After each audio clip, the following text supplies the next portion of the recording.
Why are so many tech CEOs Indian? Have you ever wondered? Why so many tech companies in Silicon Valley are led by Indian-born CEOs?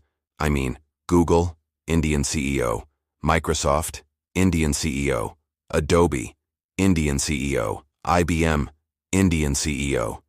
Even Twitter had one, briefly. Is there some secret temple in India where they train future tech leaders like monks? Well, not exactly, but the truth is much more fascinating and a bit unexpected. Because no, it's not just about India having a huge population. China has more people. But where are the Chinese CEOs of American tech giants? There's something deeper happening here. Let's break it down. It all starts with education. India has some of the most competitive engineering schools on earth, especially the IITs, Indian Institutes of Technology. Think of them like India's MIT, but even harder to get into. To enter IIT, you have to pass an entrance exam so brutal, people literally start preparing in middle school. Thousands apply. Only the top fraction of 1% get in. If you make it, congratulations. You've survived academic Hunger Games. And these students aren't just smart. They're resilient. They've been trained to work hard, compete, and solve complex problems under pressure. That's the perfect training ground for tech. But brains aren't everything. What really shapes these leaders is the culture they grow up in. Many Indian families, especially middle-class urban ones, put an immense focus on education and upward mobility. There's pressure. So much pressure. You're expected to do well in school, to study engineering or medicine or computer science, to get a stable, high-paying job, to make your parents proud, and maybe get them a nice house.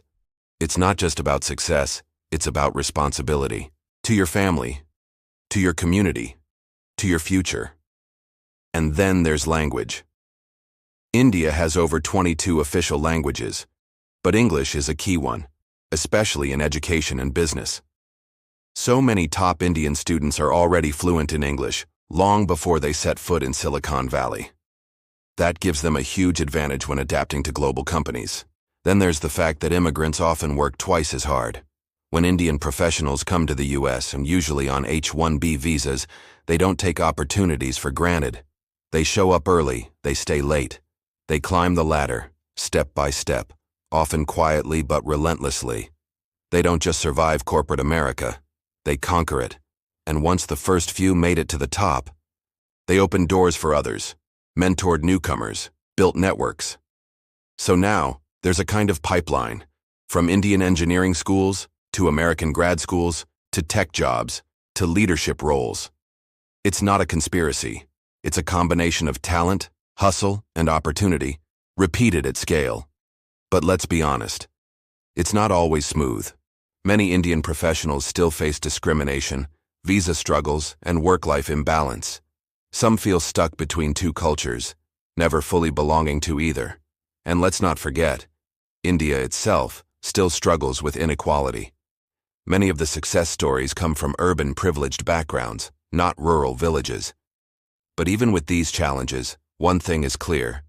There's a generation of Indian-born leaders who have rewritten the playbook on global success, not just by being brilliant, but by being adaptable, by listening more than they speak, by solving problems, managing complexity, and building trust. So, why are so many Indian CEOs running Silicon Valley? Because they've spent their whole lives learning how to navigate chaos. They've turned pressure into performance, and they know how to work hard, smart, and together.